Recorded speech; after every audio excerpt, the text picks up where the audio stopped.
ایک مرتبہ سورہ فاتحہ پڑھ کر اپنے تمام مرحومین شہدائے ملت اسلامیہ بالخصوص مرحومین سیدہ ماہدہ لطافتی، سیدہ رفعت جہاں کاظمی اور رضی الدین حیدر کی ارواح کو ایصال فرما دیجیے۔ بسم اللہ الرحمن الرحیم، الحمدللہ رب العالمین الرحمن الرحیم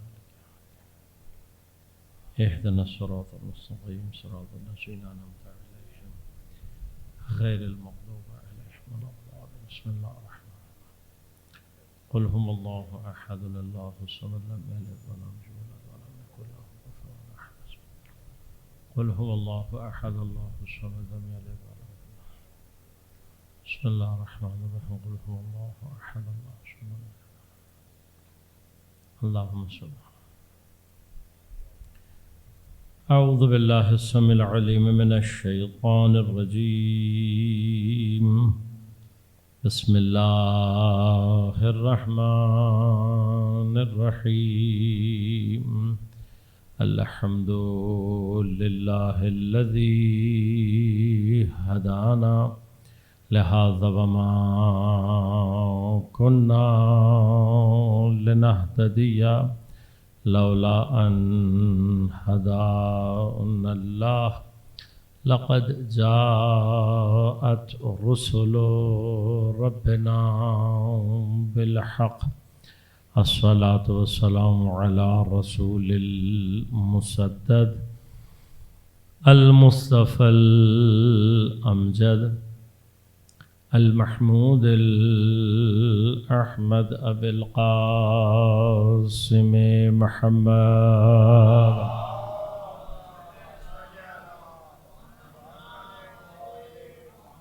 والصلاة والسلام على أسد الله الغالب غالب على كل غالب علي بن أبي طالب، والصلاة والسلام على سيدة المعصومة المظلومة الطاهرة البتول بضعة الرسول فاطمة الزهراء سيدة النساء العالمين،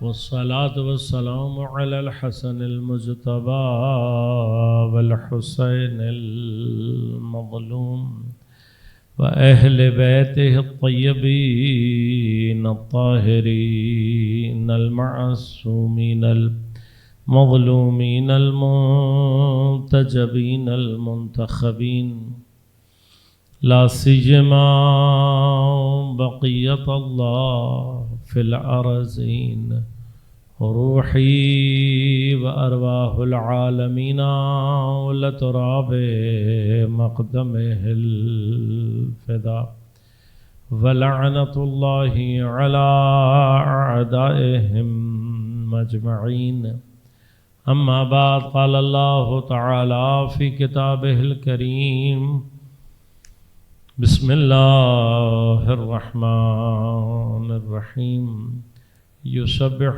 لله ما في السماوات وما في الأرض الملك القدوس العزيز الحكيم، صلوات الله۔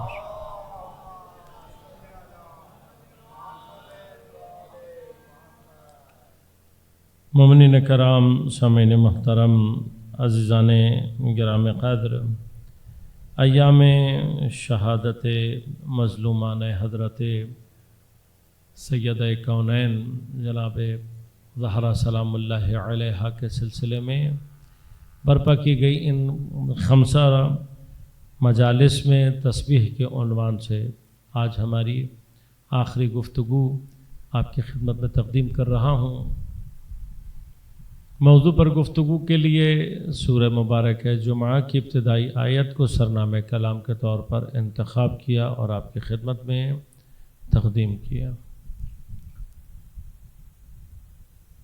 مقامات تسبیح یقیناً اس بحث میں ابھی اور گنجائش باقی ہے، بہت سارے دیگر مقامات انشاءاللہ خدا نے توفیق دی آئندہ آپ کی خدمت میں حاضر رہے تو اور دیگر مقامات کو انشاءاللہ آپ کی خدمت میں عرض کروں گا۔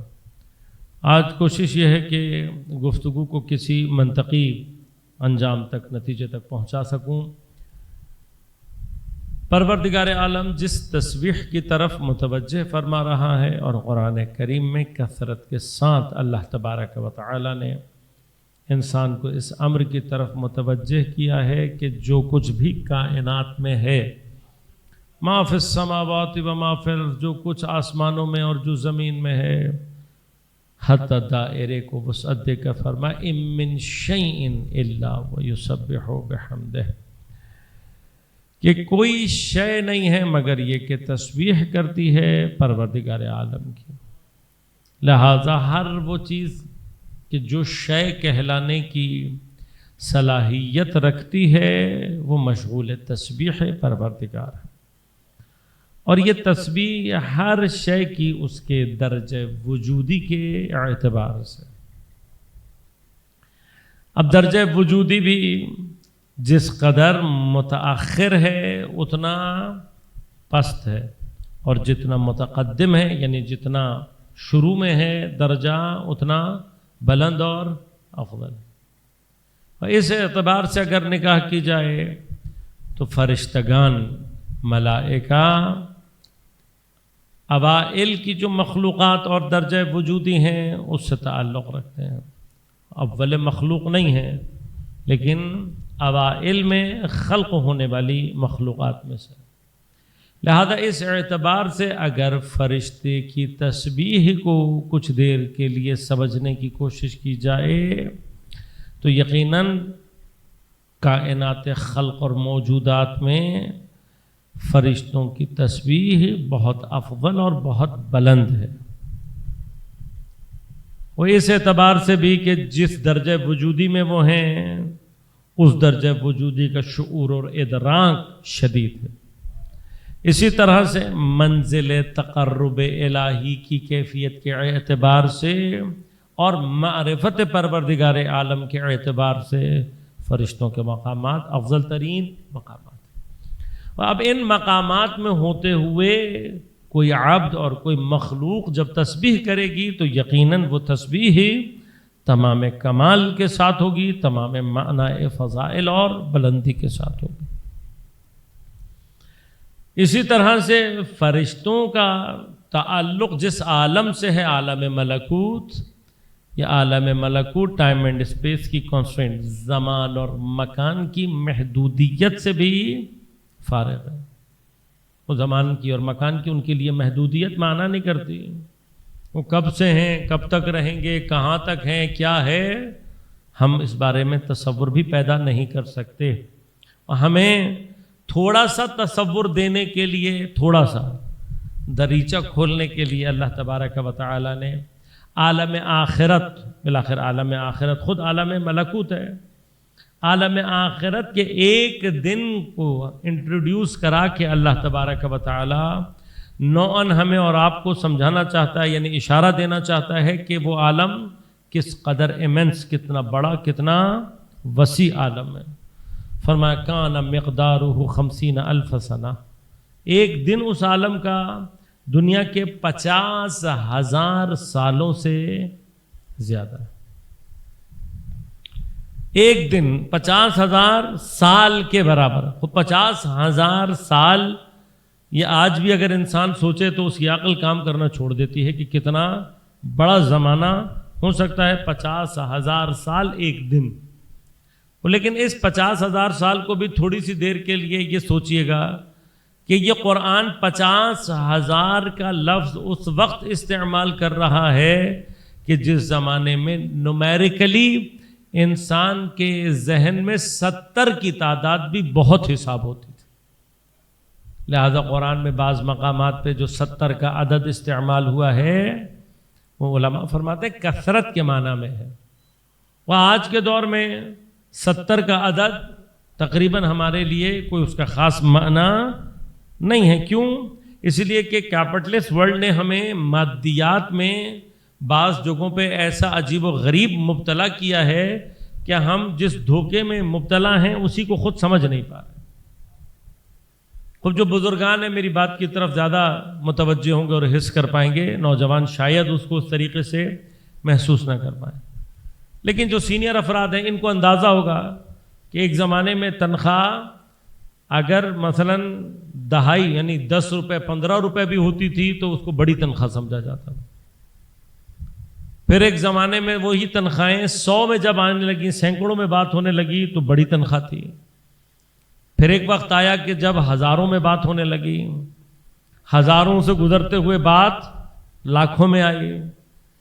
ایک زمانہ تھا جب کروڑ پتی کو پتہ نہیں کیا سمجھا جاتا تھا، اب تو اس بیچارے کروڑ پتی کی بھی کوئی حیثیت باقی، ارب پتی کو بھی اب کوئی خاص حیثیت نہیں دی جاتی معاشرے میں. ہم کہاں سے کہاں پہنچ گئے. یہ جو ہم تصور، غور کیجئے گا کچھ دیر کے لیے یہ جتنے بھی میں نے مراحل آپ کی خدمت میں عرض کیے، اگر آپ ذرا سا توجہ اور غور کر کے دیکھیں گے تو صرف زیرو ہیں جن میں اضافہ ہو رہا ہے.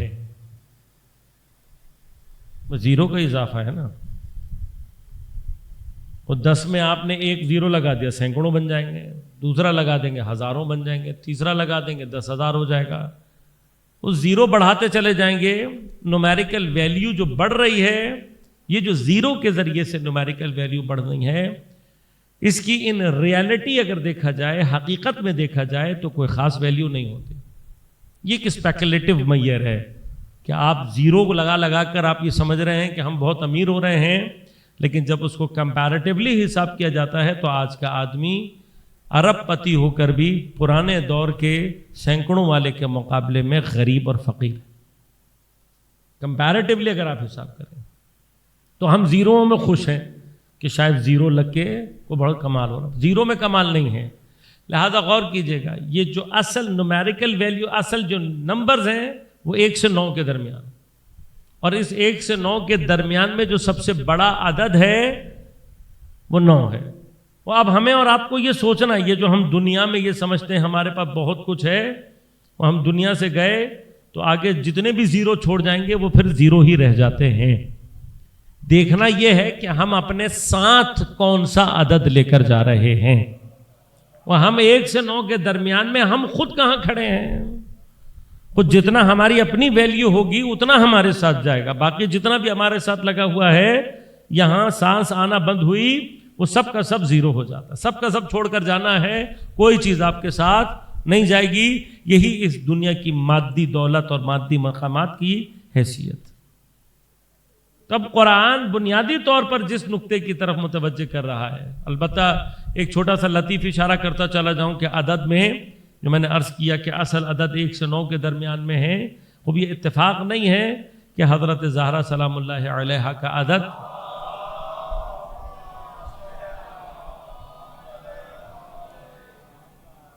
حضرت زہرا کا عدد 9 ہے. یعنی حضرت زہرا جس مقام پر ہیں عدد میں اس سے اوپر کوئی اور مقام ممکن ہی نہیں ہو سکتا.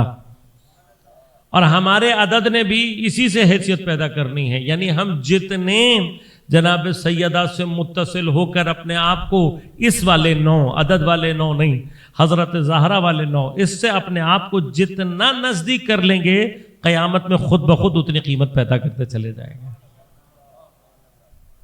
لیکن قرآن کے زمانے میں 50,000 کہہ رہا ہے، جب 70 کو بھی بہت زیادہ سمجھا جاتا تھا. اس زمانے میں خدا 50,000 کہہ رہا ہے. یعنی کیا؟ اس 50,000 سال کے ذریعے سے خدا ہمیں یہ سمجھانا چاہتا ہے کہ اس عالم میں وقت کے اعتبار سے، ٹائم کے اعتبار سے وسعت کتنی ہے.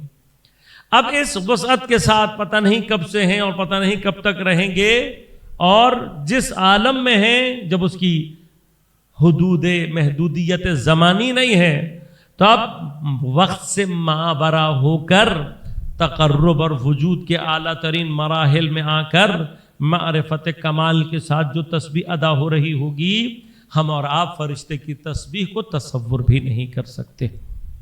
اور عالم خلائق میں یہ تسبیح مقام تسبیح ہی تھا کہ جب اللہ تبارک و تعالی نے حضرت آدم علیہ السلام کو اور انسان کو نوعاً اپنے خلیفہ کے طور پر پیش کیا، متعارف کروایا، پہچنوایا، تو فرشتے جانتے تھے۔ اب یہ فرشتوں کا واقعاً معرفت کا مقام ہے، وہ جانتے ہیں، وہ ناظر ہیں اس بات پر کہ اس مقام خلافت اللہ میں بھی اہلیت کا مقام تسبیح سے ظہور کرے گا، جانتے ہیں، ناظر ہیں اس بات کی طرف۔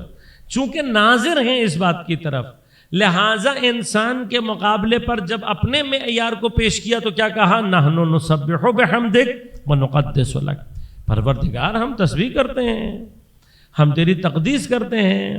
خب معیار جو پیدا کیا ہے اس کا مطلب متوجہ ہیں اور ناظر ہیں۔ اب میں نے اتنی گفتگو اس لیے کی کہ آپ کو یہ سمجھا سکوں کہ فرشتے جس تسبیح کو معیار پر لا رہے ہیں وہ کس قدر عظمت اور جلالت والی تسبیح ہے، اس کے باوجود بھی خدا فرشتوں کی تسبیح کو رد کر رہا ہے۔ تو بھی مقام تفکر ہم نے اور آپ نے سوچنا ہے تاکہ ہم اسی ساری بحث سے اپنے لیے ان مقامات کو درک کر سکیں۔ غور کیجئے گا، اسی مقام پر شیطان کون سا مقام پیش کر رہا ہے؟ وہ حالانکہ شیطان کی عبادت کم نہیں ہے، اتنے سجدے، 6000 سال عبادت، فرشتوں کے درمیان مقام، سب کچھ ہے، لیکن اللہ تبارک و تعالی اس فرق کو واضح کرنا چاہتا ہے کہ فرشتہ کسے کہتے ہیں اور شیطان کیا ہوتا ہے۔ تو شیطان معیار کیا لے کر آ رہا ہے؟ شیطان نے کہیں کہا کہ میں تیری عبادت کرتا ہوں؟ نہیں، شیطان آ کر کیا کہہ رہا ہے؟ ظواہر کو سامنے رکھ کر، سب ظاہری چیزوں کو سامنے رکھ کر کیا کہہ رہا ہے؟ خلقتہ من طین وخلقتنی من نار، مجھے آگ سے خلق کیا، اسے مٹی سے خلق کیا، میں افضل ہوں۔ اب یہ جو ظاہر کو سامنے رکھنا ہے، اور ظاہر کو حتیٰ میں اس کو اور زیادہ ظاہر سے بھی اور نزدیک تر معنی کروں، یعنی مادے اور مادیات کو مقام کرامت قرار دینا، یہ شیطانیت ہے۔ اور یہی مادیت اور مادے کو مقام کرامت اور شرافت سمجھنا ہی وجہ تکبر اور وجہ کفر ہے۔ یعنی انسان اگر مادے کو اپنے لیے مایہ کرامت اور مایہ شرافت سمجھ لے، یہی چیز انسان کو یا مستکبر بناتی ہے یا کافر۔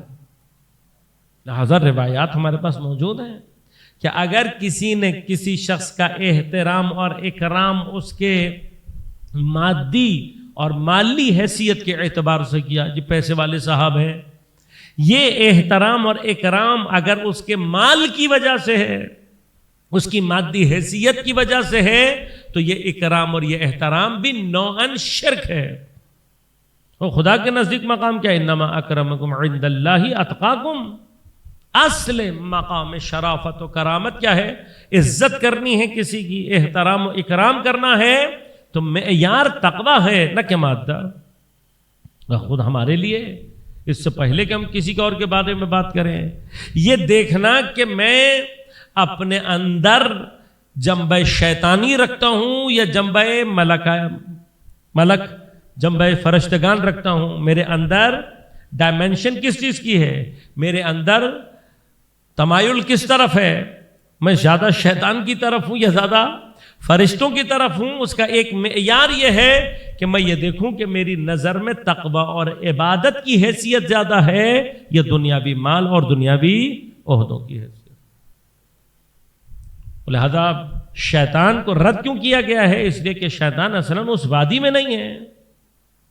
ادھر فرشتوں کو بلاخر اب فرشتے اتنی باعظمت تسبیح کی بات کر رہے ہیں اور خدا اس باعظمت تسبیح کو بھی رد کر رہا ہے، تو خوب انسان کی تسبیح میں کچھ تو ایسا ہونا چاہیے۔ اور آپ جانتے ہیں کہ فرشتوں کی تسبیح کو رد کیا ہے، اور پھر اسی انسان سے کہ جس کے لیے اللہ نے ٹائم فریم، ہماری تسبیح جتنی بھی ہو، عبادات جتنی بھی ہوں، ایک اسپیسیفک ٹائم فریم کے اندر ہے۔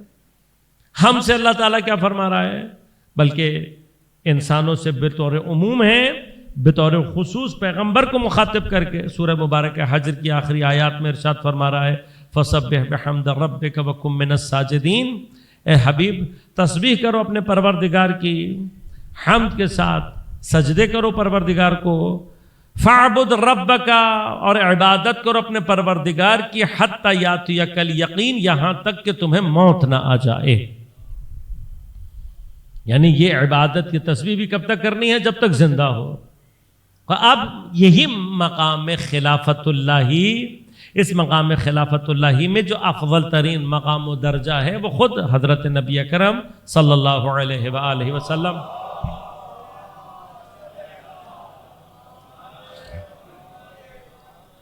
اب فرشتوں کی تسبیح کو رد کر کے دوبارہ اپنے خلیفہ سے اللہ کیا کہہ رہا ہے؟ تسبیح کرو۔ اب اس کا معنی یہ ہے کہ انسان کی تسبیح کے اندر کوئی ایسا مقام، انسان کی تسبیح کوئی ایسا مرتبہ رکھتا ہے کہ جو فرشتوں کی تسبیح کی تمام تر فضیلت اور تمام تر مقامات کے باوجود فرشتوں کے اندر وہ مقام تسبیح نہیں ہے۔ فرشتوں میں کون سا مقام نہیں ہے؟ فرشتے اس تمام تر باعظمت تسبیح کے باوجود بھی ان کی تسبیح ان کی ذات کی طرف متوجہ ہے۔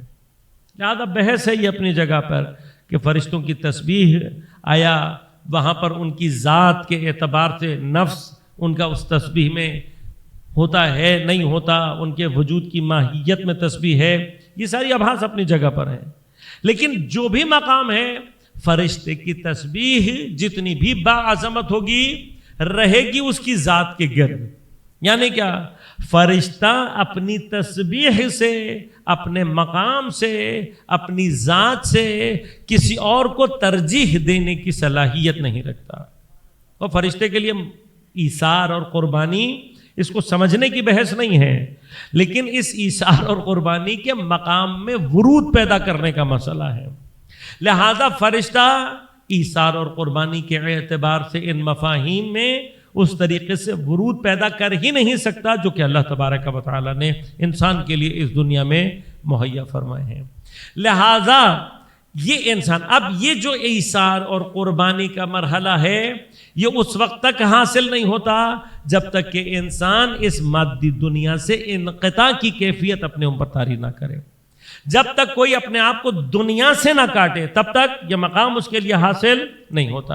اب انسان جب اپنے علاوہ کسی اور کو ترجیح دیتا ہے تو اس کے اندر سے قربانی اور ایثار کی کیفیت جاری ہوتی ہے، اور اسی کیفیت کی وجہ سے انسان کی تسبیح افضل ہے حتیٰ فرشتوں کی تسبیح سے۔ لہذا غور کیجئے گا کہ فرشتوں کو یہی مقام سمجھانے کے لیے امام غزالی نے اپنی کتاب احیاء العلوم میں اس روایت کو ذکر کیا، کہا کہ جب زمین پر شب ہجرت واقع ہوئی ہے تو اللہ تبارک و تعالی آسمان پر آواز دے کر فرشتوں میں سے جو دو مقرب ترین فرشتے جناب جبرائیل و حضرت میکائیل علیہ السلام کو اپنے حضور طلب کیا۔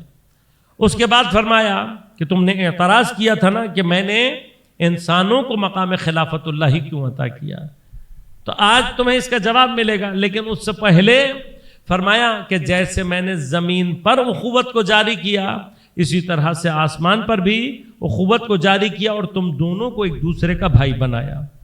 پھر فرمایا کہ تم میں سے کسی ایک بھائی کی عمر زیادہ ہے دوسرے کی کم ہے۔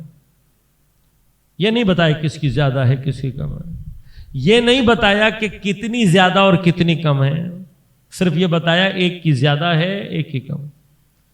پھر فرمایا کہ تم میں سے وہ بھائی جس کی عمر زیادہ ہے کیا حاضر ہے اس بات پر کہ اپنی عمر کا کچھ حصہ اپنے دوسرے بھائی جس کی عمر کم ہے دے دے؟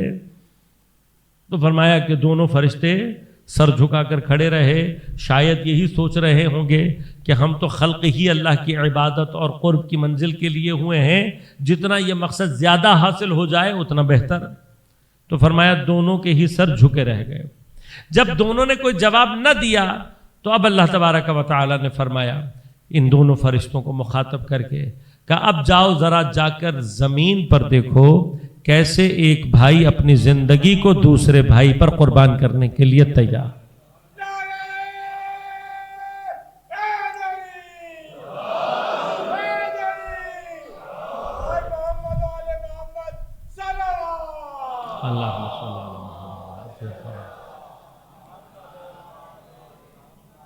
اب یہ دونوں روایت کی ہے، انہوں نے فرمایا کہ یہ دونوں نیچے آئے تو انہوں نے دیکھا کہ نبی اکرم صلی اللہ علیہ وآلہ وسلم حضرت امیر سے فرما رہے ہیں یا علی تم میرے بستر پر سو جاؤ، کس بستر پر؟ کہ جو تلواروں کے سائے میں ہے، جس پر سونے کا مطلب تقریباً قتل ہو جانا ہے۔ اور جواب میں حضرت امیر صرف یہ پوچھ رہے ہیں کہ یا رسول اللہ، اس کام سے آپ کی جان تو بچ جائے گی نا؟ اور جب پیغمبر نے کہا کہ ہاں میری جان بچ جائے گی، تو فرمایا کہ علی چادر اوڑھ کر اطمینان کے ساتھ سو گئے۔ یہ آج حضرت امیر کا سونا جو نہ صرف رضا خدا بلکہ حفظ دین و حفظ نبی میں ہے، شاید یہ سونا بھی خندق کی ضربت کی طرح سے ثقلین کی عبادت سے افضل ہے۔ یہ تمہیں نیند ہے؟ اللہم صلی علی محمد۔ یہ عام سونا نہیں ہے، یہاں حکمت الہیہ کچھ اور ہے۔ لیکن آگے بڑھ کر روایت نے فرمایا، کہتے ہیں کہ اس کے بعد دونوں فرشتے اذن پروردگار سے ساری شب زمین پر وہیں موجود رہے۔ ایک حضرت کے پائنتی بیٹھ گیا، ایک حضرت کے سرہانے بیٹھ گیا۔ امام غزالی روایت کو لکھ رہے ہیں کہ پوری رات یہ دونوں فرشتے یہ کہتے رہے، من مثلک یا علی، من مثلک یا علی، یا علی آپ جیسا کون ہو سکا، یا علی آپ جیسا کون ہو سکا۔ اب دو سوال ہیں جو میں یہاں پر قبلہ کی خدمت میں پیش کرنا چاہتا ہوں۔ پہلا سوال میرا یہ ہے کہ جب حضرت جبرائیل و حضرت میکائیل علیہ السلام جیسے فرشتے علی جیسے نہ ہو سکے، تو عرب کے عام آدمی علی کا مقابلہ کیا کریں گے؟ اللہم صلی علی محمد وعلی عجل فرجہ۔ دوسرا میرا سوال یہ ہے کہ قبلہ آج یہ بتائیے کہ فرشتہ اس کی تو خلقت ہی عبادت کے لیے ہوئی ہے۔ فرشتہ جو کام کرتا ہے وہ کام عبادت پروردگار ہے۔ آپ نے روایت نقل کر دی، بس اب آپ سے درخواست کروں گا یہ بتائیے گا کہ شب ہجرت خدا کے دونوں مقرب ترین فرشتوں کی عبادت کیا تھی جو پوری رات علی کے فضائل بیان کرتے رہے ہیں؟ فرشتے یہ بتا رہے ہیں کہ علی کا ذکر عبادت ہے۔ شب ہجرت یہ عبادت مقرب ترین فرشتے انجام دیتے رہے ہیں۔ لہذا اب یہ جو مرحلہ ہے، یہ اپنے آپ سے گزر کر اپنے آپ ایثار، قربانی، اپنے آپ کر کسی اور کو ترجیح دینا، قربانی، یہ وہ عنصر ہے انسان کے اندر کہ انسان اس کی وجہ سے، یہ وہ مقام ہے کہ جہاں پر انسان جب خود مقامات قرب میں حرکت کرتا ہے تو پھر اکیلا حرکت نہیں کرتا، بلکہ اپنے ساتھ ہر چیز کو لے کر حرکت کرنے، آگے بڑھنے کی صلاحیت رکھتا ہے۔ اور یہ وہ صلاحیت ہے جو کہ انسان کے علاوہ کسی اور میں موجود نہیں۔ لہذا اس اعتبار سے انسان کی جو تسبیح کو اللہ تبارک و تعالی نے فضیلت عطا کی ہے، لیکن جو اہم ترین نکتہ ہے خود اس تسبیح کے مقامات میں، وہ نکتہ یہ ہے کہ جب تک انسان اس مادیات اور دنیائے مادی سے اپنے آپ کو منقطع نہیں کرتا، وہ انقطاع کامل ضروری ہے۔ اور یاد رکھے گا یہ انقطاع بغیر حب محمد و آل محمد علیہ السلام کے کبھی حاصل نہیں ہو سکتا۔ وہ عجیب مقام ہے۔ یہ انقطاع اس لیے ضروری ہے کہ اگر یہ انقطاع کامل حاصل نہ ہو، کہیں نہ کہیں انسان اس دنیا میں پھنسا ہوتا ہے۔ اور عجیب منازل ہیں بعض اوقات، یعنی بعض مقامات کو سمجھنا واقعاً یعنی انسان کے لیے تعجب انگیز ہے۔ اگر کہیں کوئی نہ کوئی ریشہ انسان کے وجود میں، اس کے شعور لاشعور کے عمق میں کفر و شرک کے ساتھ پھنسا ہوا ہے، ایسا انسان کبھی بھی ان مقامات میں داخل نہیں ہو سکتا۔ لہذا قرآن نے یہ جو مقامات ہیں، شیطان کا مسئلہ کیا ہے؟ اتنی عبادات انجام دی ہیں۔ اب عام طور پر ہمارے اور آپ کے لیے جو مسائل پیش آتے ہیں وہ یہ ہیں کہ ہم جو عبادات کو انجام دیتے ہیں، ہم جو ان تمام ذکر کو انجام دیتے ہیں، بعض اوقات اللہ تبارک و تعالی اس کی حکمت امتحان ہی یہ ہے، ان امتحانوں کے ذریعے سے ایک مرحلہ انسان کا انقطاع کس مرحلے پر ہے یہ معلوم ہوتا ہے۔ دوسرا امتحان کے اندر ہی معلوم ہوتا ہے کہ کہیں انسان ابھی تک اپنے آپ کو مادے سے جڑا ہوئے ہے یا نہیں، دنیا سے کبھی تک جڑا ہوا ہے یا نہیں۔ لہذا قرآن میں اللہ تبارک و تعالیٰ کا جو اصول ہے وہ کیا ہے؟ احسب الناس ان یترکوا ان یقولوا آمنا وهم لا یفتنون، کیا لوگوں نے یہ گمان کر رکھا ہے کہ جب یہ اپنے منہ سے کہیں گے آمنا تو ہم انہیں چھوڑ دیں گے؟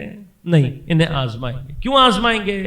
اس لیے کہ لَيَعْلَمَنَّ اللَّهُ الَّذِينَ صَدَقُوا، اللہ جاننا چاہتا ہے کہ سچ بولنے والا کون ہے اور جھوٹ بولنے والا کیوں ہے۔ وہ اللہ کیوں جاننا چاہتا ہے کہ مگر اللہ کو معلوم نہیں ہے؟ نہیں، اللہ کو معلوم ہے۔ دیکھیے اللہ کا علم اور مرحلہ ہے، لیکن اس کفر یا شرک کو ظہور دینا یہ الگ مسئلہ ہے۔ مگر اللہ شیطان کے اس کفر سے واقف نہیں تھا۔ کانا من الکافرین، یہ تھا ہی کافر، تو اللہ کو پتہ ہے کافر ہے، تو پہلے سے اس کو کیوں مقامات عطا کیے؟ فرشتوں کے درمیان میں اس کو جگہ کیوں عطا کی گئی؟ یہ سارے مقامات ہیں، ان کو سمجھنا اس لیے ضروری ہے عزیزان من کہ بعض اوقات اگر ہم ان چیزوں کی طرف متوجہ نہ ہوں، یہ انقطاع کامل حاصل نہ ہو، انسان کس مقام پر آ کر اپنے زمانے کے امام اور معصوم کے مقابلے پر کھڑا ہو جائے گا اسے معلوم نہیں ہوتا۔ لہذا قرآن نے مثال دی ہے، اور ایک اہم مثال جسے قرآن نے بیان کیا حضرت موسیٰ علیہ السلام کے دور کا بنی اسرائیل کا عابد ہے، زاہد ہے، ایسا آدمی ہے کہ جو دنیا کی ہر لذات، ہر چیز سے اپنے آپ کو قطع کر چکا ہے، جس کا حکایات نے نام، روایات نے نام بلعم باعور بیان کیا ہے۔ خب بلعم باعور زاہد ہے، عابد ہے، اور واقعاً اس نے عبادات کو اس منزل پر جا کر انجام دیا ہے کہ جہاں خدا نے اس کو مستجاب الدعوہ قرار دیا۔ وہ مستجاب الدعوہ ہونا کوئی عام بات تو نہیں ہے، وہ بھی مشکل ہے۔ یہ بھی بعض اوقات انسان سوچتا ہے کہ جب اللہ کو پتہ ہے کہ یہ آدمی ٹھیک نہیں ہے، کیوں؟ بالآخر ایک بحث ہے کہ اگر انسان کا عقیدہ ٹھیک نہیں ہے تو اس کو عبادات کیا ان مقام تک پہنچا سکتی ہیں یا نہیں؟ یہ سوالات ہیں۔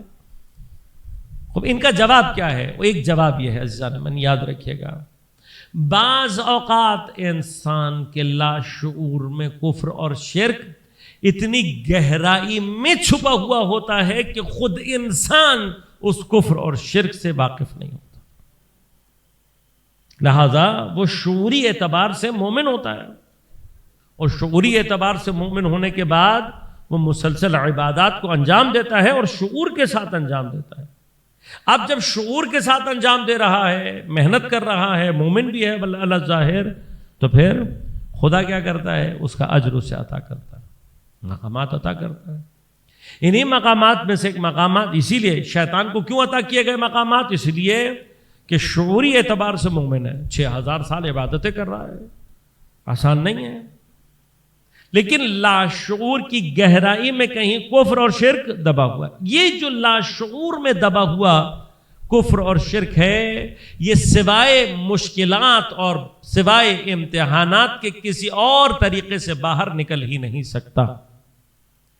لہذا فلسفہ، مشکلات کا فلسفہ، مصائب کا اصل فلسفہ یہ ہے کہ اس کے ذریعے سے یہ ظاہر کیا جائے کہ کون مؤمن ہے اور کون مؤمن نہیں، اس کے بغیر ممکن نہیں ہے امتحان۔ لہذا شیطان کے لاشعور میں جہاں کہیں گہرائی میں کفر چھپا ہوا تھا، جیسے ہی حضرت آدم کے ذریعے سے اللہ نے امتحان کیا، خود بخود یہ کفر ظاہر ہو گیا۔ تو بلعم باعور اسی طرح سے اندر کہیں حب ذات چھپا ہوا ہے، اللہ نے صرف موقعیت کیا فراہم کی کہ جب فرعون سے یہ دیکھا کہ مجھ سے حضرت موسیٰ کنٹرول نہیں ہو رہے، تو اس نے ایک راستہ کیا اختیار کیا، چالاکی کیا کی، بلعم باعور کو بلایا، بڑا اس کو رسپیکٹ دیا، بڑا احترام دیا، اور اس کے بعد کہا قبلہ یہ آپ کے ہوتے ہوئے موسیٰ اور ہارون یہ ہمارے قابو نہیں آ رہے، ہم یہ چاہتے ہیں آپ ان کو قابو کریں، آپ کا مقام ہے، آپ عند اللہ درجہ اور مقام رکھتے ہیں۔ اب یہ وہ مقام ہے عزیزان من۔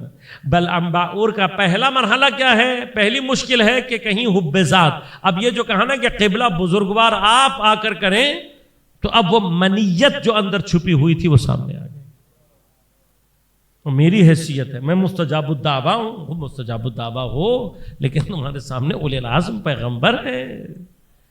یہ مشکل ہے وہاں پر کہ جہاں اگر بصیرت دینی نہ ہو، کوئی شخص ظاہری طور پر عابد و زاہد ہو کر بھی اپنے زمانے کے نبی اور امام کے سامنے کھڑا ہو جاتا۔ آفات ہیں یہ۔ لہذا یہ مصائب، یہ مشکلات، یہ پریشانیاں، ان کو اپنے لیے نعمت سمجھیں۔ کیوں؟ ان جتنی بھی مشکلات میں آپ اپنے ایمان پر باقی رہیں گے، یہی وہ گوہر ہے کہ جو انسان کو تقرب الہی کے منازل کی طرف لے کر جاتا ہے۔ یہاں صبر اور ایمان کا اظہار کرنا یہ اصل مرحلہ ہے۔ اب یہ جو مشکل ہے، اسی لیے غور کیجئے گا کہ مستجاب الدعوہ ہونا خود منزل ہے۔ اب یہ پہنچا ہے وہاں جہاں پر اپنے اس مرحلے کو استعمال کرنا چاہتا ہے اولی العزم نبی کے خلاف، لیکن خدا نے جو اس کے ساتھ کیا تاریخ اس پر گواہ ہے۔ تو ہمارے ہاں علماء میں، عرفاء میں بعض افراد ایسے ہیں کہ جو ان مقامات پر پہنچے ہیں، اور ایک اہم ترین نام آیت اللہ نخود کی اصفہانی، کہ جن کی قبر حرم امام رضا علیہ الصلوۃ والسلام میں جو صحن شفا ہے اس کا جو دروازہ ہے ورودی کا، اس کے ایک ستون میں۔ میں صرف ایک چھوٹی سی بات عرض کر کے بات کو آگے بڑھاؤں گا کہ آیت اللہ نخود کی اصفہانی، ان کے بارے میں جو کرامات ان کی مشہور ہیں، مستجاب الدعوہ تھے، لوگوں کو چنا دیتے تھے، مشکل حل ہو جاتی تھی، صحت ہو جاتی تھی، بے اولادوں کے ہاں اولاد پیدا ہو جاتی تھی، اس طرح کی کئی کرامات ان سے۔ لیکن ایک اہم کرامت جو ان کے مرنے کے بعد ثابت ہوئی وہ یہ کہ اپنی وفات سے پہلے جب وصیت کی تو فرمایا کہ مجھے فلاں جگہ دفن کرنا، اور پھر فرمایا کہ مجھے کئی میٹر، فرمایا کہ مجھے اتنے نیچے میری قبر کو کھود کر دفن کرنا۔ تو جب وصیت لوگوں نے پڑھی اور سنی تو حیران ہوئے کہ بھئی اتنے نیچے جو ایک متعارف قبر کی کھدائی ہے اس سے کئی گنا نیچے، اتنا نیچے دفن ہونے کی علت کیا ہے؟ لیکن اس وقت وصیت پر بہرحال عمل کیا گیا اور آیت اللہ نخود کی اصفہانی کو اتنا ہی نیچے دفن کر دیا گیا۔ کئی سالوں کے بعد جب حرم کا توسیعی نقشہ بنایا گیا تو دیکھا گیا کہ عین وہی جگہ جہاں آیت اللہ نخود کی اصفہانی کی قبر تھی، وہاں سے نیچے سے روڈ گزرنا تھا، بیسمنٹ بننا تھا۔ تو جب انہوں نے اندازہ لگایا کہ ہم کتنے نیچے آ کر یہ بیسمنٹ ڈالیں گے اور یہ سارا کچھ ہوگا، تو پتہ لگا کہ اس بیسمنٹ کے ڈلنے کے بعد یا اس روڈ کے نیچے ڈلنے کے بعد حضرت کی جو قبر ہے وہ اپنے نارمل جو گہرائی ہے اس کے اوپر آ جائے گی۔ یہ آیت اللہ نخود کی اصفہانی، مشکلات، مصیبتیں ان کے مقابلے پر، ان کے ساتھ جو ساتھی عرفاء یا ان کے نزدیکی شاگرد تھے وہ بعد میں بیان کرتے ہیں کہ اپنی آخری عمر میں آیت اللہ نخود کی اصفہانی کا گریہ شدید ہو گیا، اور بہت گریہ کیا کرتے تھے آخری دنوں میں۔ تو کسی نے جب پوچھا کہ قبلہ اتنا رونے کی اور گریہ کرنے کی وجہ کیا ہے؟ فرمایا کہ مجھے اب احساس ہو رہا ہے کہ میں نے لوگوں کی مشکل کو حل کر کے ان کو تقرب کے راستے سے آگے بڑھنے سے روک دیا۔ یہ جو لوگ اپنی مشکلات میں، یہ جو لوگ اپنی پریشانی میں خدا کی طرف متوجہ ہو رہے تھے، یہ جو میں نے لوگوں کی مدد کر کے، یہ جو میں نے مستجاب الدعوہ ہونے کی بنا پر ان کی جو مدد کی ہے، یہ میں نے تقرب کے راستوں کو ان کے لیے روکا ہے، اس کا احساس مجھے آج ہو رہا ہے۔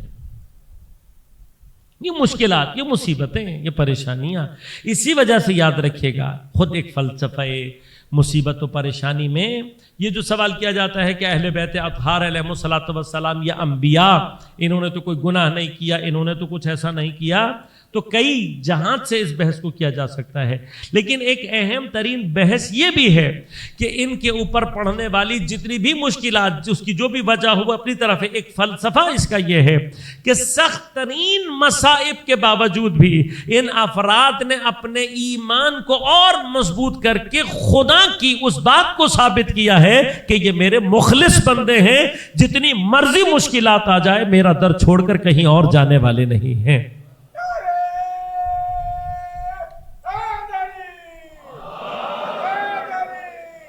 یہ سارے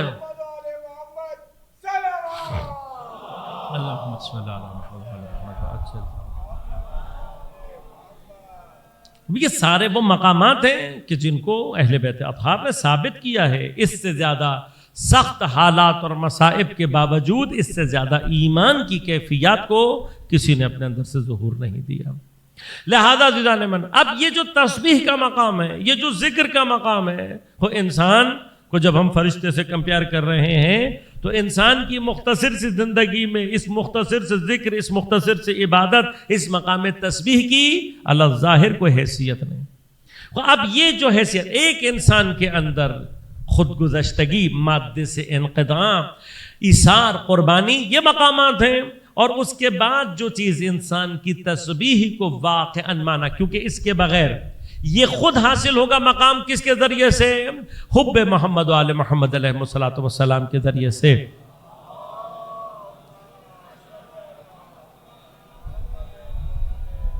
اہل بیت اطہار کی محبت ہمیں حتماً اس مقام تک لے کر آئے کہ ہمارے اندر سے حب دنیا.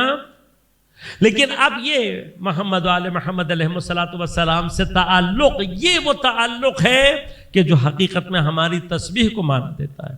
اور میں قرآن سے بعض مقامات آپ کی خدمت میں عرض کروں گا انشاءاللہ، اور کوشش کروں گا گفتگو کو کسی منطقی نتیجے پر پہنچا کر گفتگو کو آپ کی خدمت میں اختتام تک پہنچاؤں. ہماری عبادت، ہماری تسبیح، کمال کہاں سے پیدا ہوگا؟ اب بعض مقامات کو جس کو قرآن نے بیان کیا. انسان بالآخر یہ سوال ہے کہ ہمارے اندر جب وقت، ہمارا عمر، ہمارا یہ سب قید میں ہے، تو ہماری تسبیح میں، ہماری عبادتوں میں کمال کیسے پیدا ہو؟ فرمایا وما ادراک ما لیلۃ القدر، لیلۃ القدر خیر من الف شہر. ہمارے لیے مقامات کیا ہیں؟ کہا کہ اگر تم لیلۃ القدر کو درک کرتے ہو تو یہ لیلۃ القدر کو درک کرنا تمہاری عبادت ایک رات 1000 مہینوں سے بہتر. اب کتنی بہتر ہے یہ مقام نہیں بیان کیا قرآن نے. خیر سپرلیٹو ہے، کتنی بہتر ہے یہ نہیں بیان کیا. یعنی کیا؟ اگر کوئی مقام لیلۃ القدری کو درک کر لے تو یہ مقام لیلۃ القدری کو درک کرنا اس کی عبادت کو 1000 مہینوں سے زیادہ افضل. کتنا افضل؟ یہ نہیں، کم ترین مقام، کم ترین درجہ 1000 سالوں مہینوں کا. اب یہ جو 1000 مہینوں سے بہتر ہونا ہے عبادت میں، یہ کیسے ہوگا؟ لیلۃ القدر. لیلۃ القدر کیا ہے؟ کیا واقعاً لیلۃ القدر سے مراد کوئی صرف شب ہے کہ وہ ایک رات ہمیں مل جائے اور اس ایک رات میں ہم کسی طرح سے جاگ کر کچھ عبادتیں انجام دے لیں؟ نہ. وما ادراکا، وما ادراکا کیوں کہا گیا ہے؟ کہ اگر تم لیلۃ القدر کو بھی مادی طریقے سے تلاش کرتے رہو گے تمہیں لیلۃ القدر کبھی بھی نصیب نہیں ہوگی. تو کم ترین مقام، خود اشارہ آیت میں اس ادراک کو ہی جگانے کے لیے اللہ تعالیٰ نے فرمایا تنزل الملائکۃ والروح فیہا باذن ربہم من کل امر. لیل کیا ہے؟ انشاءاللہ میں نے عرض کیا، کبھی موقع رہا مقام لیلۃ القدری حضرت زہرا سلام اللہ علیہ پر بحث کی تو آپ کی خدمت میں عرض کروں گا. لیکن ابھی اس لیل سے ایگزیکٹلی کیا مراد ہے وہ تفصیل اپنی جگہ. لیکن جو کچھ بھی ہے اس کا تعلق کس سے ہے؟ تنزل الملائکۃ والروح فیہا باذن ربہم من کل امر.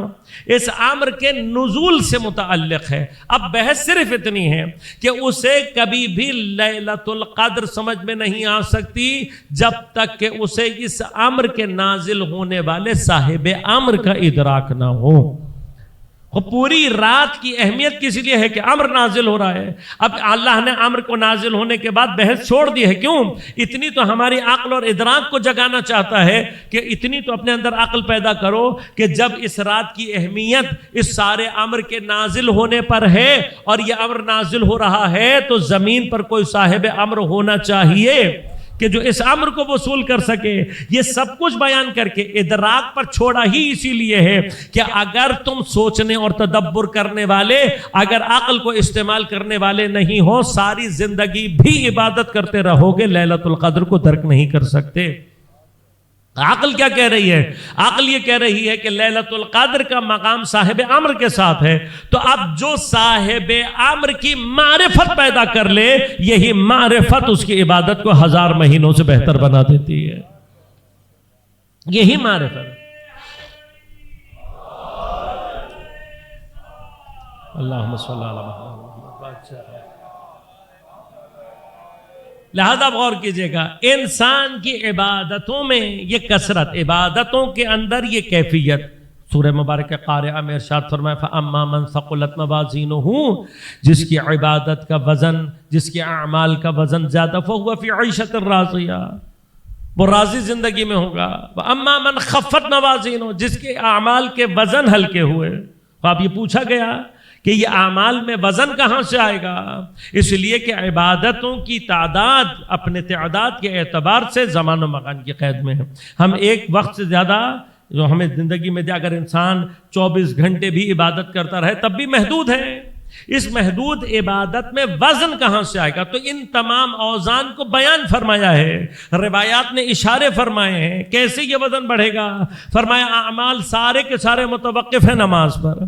نماز قبول ہوگی تو عبادت قبول ہوگی، عبادات قبول ہوں گی تو وزن آئے گا اعمال میں. اور اس نماز نے جہاں سے قبول ہونا ہے، فرمایا کہ جس نے محمد و آل محمد پر اپنی نماز میں درود نہ بھیجا لا صلاۃ لہ، اس کی کوئی نماز ہی نہیں ہے. اب یہ درود جو محمد و آل محمد پر ہے نماز میں، یہ درود وہ درود ہے کہ جو نماز کی قبولیت کا باعث بنتا ہے. اب جتنی معرفت اور جتنی محبت کی منزل پر یہ درود ہوگا، نماز کا وزن اتنا زیادہ ہوگا. جتنا نماز کا وزن زیادہ ہوگا اتنا باقی اعمال کا وزن خود بخود بڑھتا چلا جائے گا. لہٰذا اب غور کیجئے گا، فرشتوں کی اس باعظمت ترین تسبیح کے باوجود خدا کہیں پر بھی فرشتوں سے کثرت تسبیح کو طلب نہیں کرتا. کسی بھی جگہ پر ہر وقت تسبیح. انسان اگر ہر وقت تسبیح کرے تب بھی خدا اس سے کیا کہہ رہا ہے؟ وَاذْكُرُوا اللَّهَ كَثِيرًا. یہ بحث ہے نا کہ اگر کوئی انسان 24 گھنٹے تسبیح کرتا رہے، ذکر خدا کرتا رہے، تو کیا اس کیفیت کے بعد یہ آیت اس کو مخاطب کرے گی یا نہیں؟ علماء فرماتے تب بھی کرے گی. تو سوال ہے نا یہ، اور یہ سوال پیش آیا ہے. جو صاحبان عقل تھے، جو صاحبان تدبر تھے قرآن میں، انہوں نے ان باتوں کو درک کیا ہے، اس لیے سوال کیا ہے، آئے ہیں آئمہ کی خدمت میں. اب جو لوگ متوجہ ہیں کہ پروردگار عالم وَاذْكُرُوا اللَّهَ كَثِيرًا کہہ رہا ہے کہ اللہ کا کثرت کے ساتھ ذکر کرو، یہی افراد جب قرآن کی یہ آیت پڑھ رہے ہیں کہ پروردگار فرما رہا ہے وَمَا أُوتِيتُم مِّنَ الْعِلْمِ إِلَّا قَلِيلًا، اور جب پوچھتے ہیں کہ اس سے کیا مراد ہے تو فرمایا حضرت آدم سے لے کر آخری انسان تک پوری نوع انسانی کے پاس جتنا علم اس کو دیا گیا ہے، اس سارے علم کو ملا کر اللہ تعالیٰ کہہ رہا ہے وَمَا أُوتِيتُم مِّنَ الْعِلْمِ إِلَّا قَلِيلًا، کہ تمہیں بہت تھوڑا سا علم دیا گیا ہے. اب انسان سوچتا ہے کہ جس پروردگار کے لیے یہ سارے کا سارا علم قلیل ہے، وہ اس سارے علم کو قلیل کہہ رہا ہے، تو اس پروردگار کا کثیر کتنا ہونا چاہیے؟ اب ساری انسانیت کا علم قلیل ہے تو مجھ ایک انسان کا ذکر کتنا ہو جائے گا کہ خدا مجھ سے کہہ رہا ہے وَاذْكُرُوا اللَّهَ كَثِيرًا لَعَلَّكُمْ تُفْلِحُونَ، اللہ کا کثرت کے ساتھ ذکر کرو تاکہ تم فلاح یافتہ ہو جاؤ. تو جس کا قلیل اتنا ایمنس ہے، جس کا قلیل اس مرحلے پر ہے، اس کو میں کثیر کس صورت میں دوں کہ میرا ذکر اس کی نظر میں کثیر ہو جائے؟ یہ سوال لے کر جب تک معصوم کی خدمت میں نہیں آئے ہیں جواب نہیں ملا ہے. لیکن جب آ کر معصوم کی خدمت میں سوال کیا گیا تو ائمہ نے جو جواب دیا ہے وہ جواب یہ ہے کہ اپنی نمازوں کے بعد تسبیح حضرت زہرا پڑھ لیا کرو. یہ تسبیح زہرا کا پڑھنا تمہیں ذکر اللہ کثیرہ کی منزل پر پہنچا دے گا.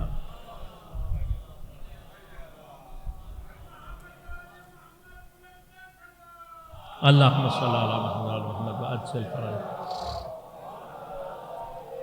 تو اس کا معنی یہ ہے کہ اس ذکر میں گنتی کے اعتبار سے یہ 100 مرتبہ خدا کی حمد ہے، 100 مرتبہ ہے، تکبیر ہے، تحلیل ہے، تسبیح ہے، 100 مرتبہ ہے. یہ 100 مرتبہ کا عدد اس کو کثیر میں کیسے تبدیل کرے گا کہ میں نماز کے بعد پڑھ کے پڑھ لوں؟ اس کے مقامات انشاءاللہ آئندہ کبھی میں نے عرض کیا، موقع رہا اور اسی موضوع کو آگے آپ کی خدمت میں جاری کیا میں نے تو مقامات عرض کروں گا. لیکن ابھی صرف یہ کہ کیوں ایسا ہے اس لیے کہ غور کیجئے گا، یہ تسبیح نبی آ کر اپنی امت کو ایسے بھی تقدیم کر سکتے تھے، کسی بھی دن خطبے کے بعد فرما دیتے کہ ہر نماز کے بعد پڑھ لیا کرو یہ ثواب ملے گا، لیکن ایسا نہیں ہوا ہے. اس تسبیح کو پیغمبر نے جناب سیدہ کے حوالے کیا ہے، یعنی خود خدا اور نبی یہ چاہتے ہیں کہ یہ تسبیح سیدہ کے واسطے سے امت میں پہنچے. اب بس اتنا بتائیے گا کہ کوئی تسبیح مظاہر پڑھ بھی رہا ہو لیکن سیدہ اس کے ذہن میں موجود نہ ہو، اس سیدہ کے ذریعے سے، یعنی اس نے جو ذکر اللہ کثیرہ بننا ہے یہ بننا ہی اسی وقت ہے کہ تسبیح اللہ کی کر رہے ہو، توسل سیدہ کا استعمال ہو رہا ہو.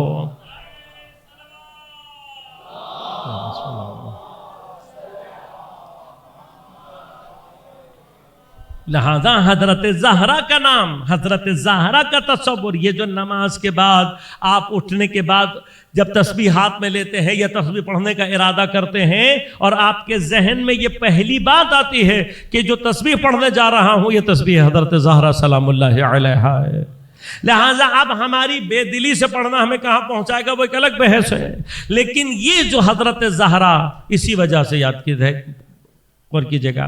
عرفاء تربیت کے اعتبار سے جب لوگوں کو متوجہ کرتے ہیں، بہت سارے افراد ایسے ہیں کہ جو بہت ساری وجوہات کی بنا پر تعقیبات نہیں پڑھ سکتے، بہت سارے اعمال کثرت سے انجام نہیں دے سکتے، تو پھر علماء تربیت کے مقام پر بہت ساری وجوہات، کسی کی جاب کا مسئلہ ہے، کسی کے ساتھ کیا مسئلہ ہے، سب فرمایا کہ جب بھی البتہ چاہتے ہو کہ ان مقامات میں آگے کی جانب بڑھو تو فرمایا کہ اول وقت نماز کی تاکید رکھو، کوشش کرو، اور کچھ نہیں کر سکتے اول وقت نماز کو قائم کرو۔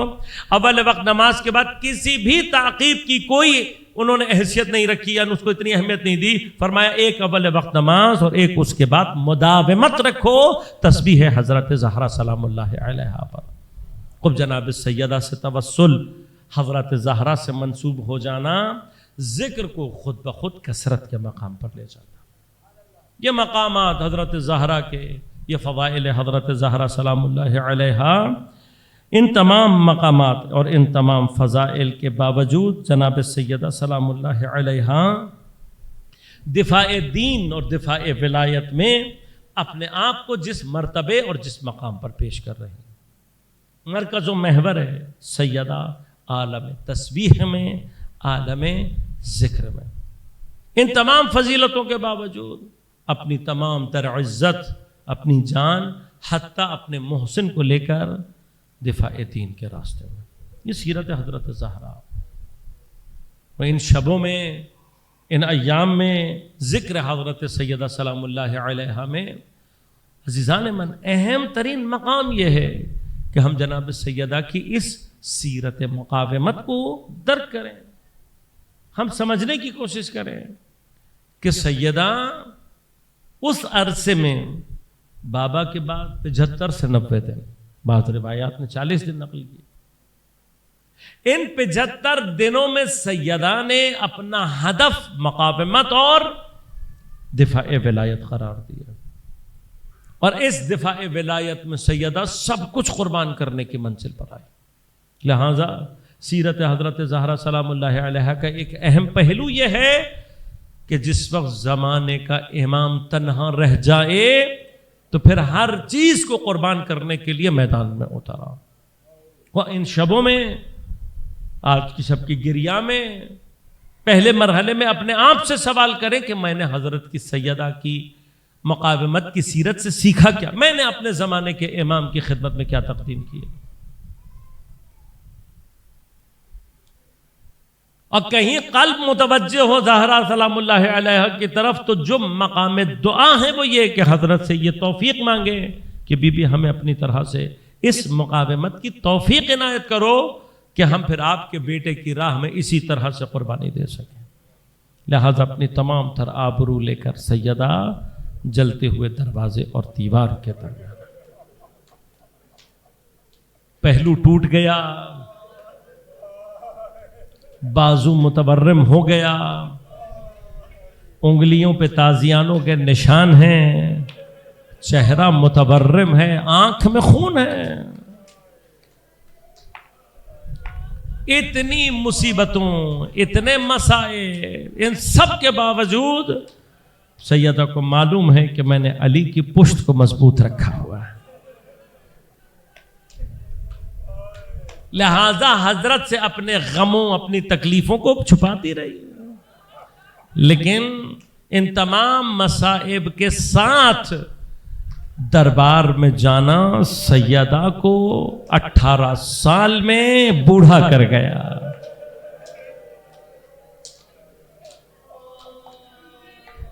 جوانی میں عصا کے سہارے سے جھکی ہوئی کمر کے ساتھ،